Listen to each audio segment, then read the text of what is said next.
Oh, hello. Yeah, just a quick one tonight for Monday. Message to the Conservative voters of North Shropshire. I'm not a Conservative voter, but this is potentially a really good opportunity to send a message to the government that you support that you might not be entirely happy with them. I always think to myself, when you sort of read stuff like with the Bexley by-election, which I'll come on to in just a second, the number of Conservative voters who basically say, oh, yeah, we think that the current lot that are in, like Boris, are absolutely useless, but we're going to vote for them anyway. At which point you have to ask yourself, well, just how masochistic do you have to be? Ask yourself the question, what exactly has this government done for you in the past 2 years? Have a think about that. Even the last year, anything positive at all that this government has done for you? No, there isn't, is there? And the argument of, well, it's not, at least it's not Jeremy Corbyn, oddly isn't a positive, is it?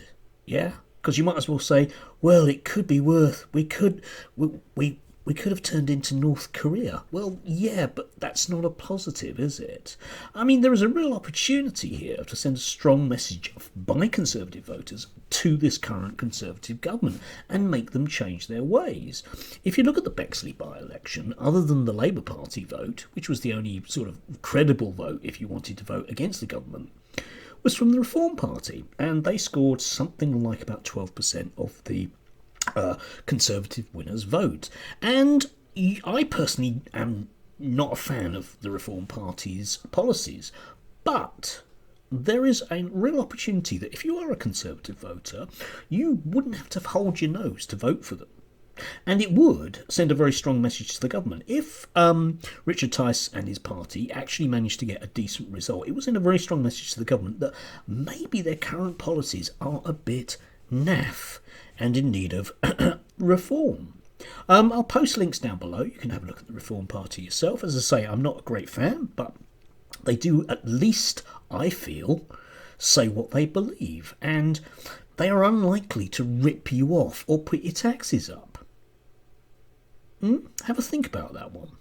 Now, I'm not saying that you have to vote Lib Dem and get rid of the Tory incumbent, but this is a government that have decided to just parachute somebody into your constituency. They don't care he's not a local. You're the morons who'll just vote for him anyway. After all, he's not Jeremy Corbyn.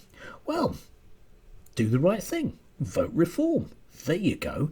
It'll at least send a message to the government that maybe they should shift their policies to maybe something that's a bit more, conservative. Good idea, guys. Next Thursday, please do.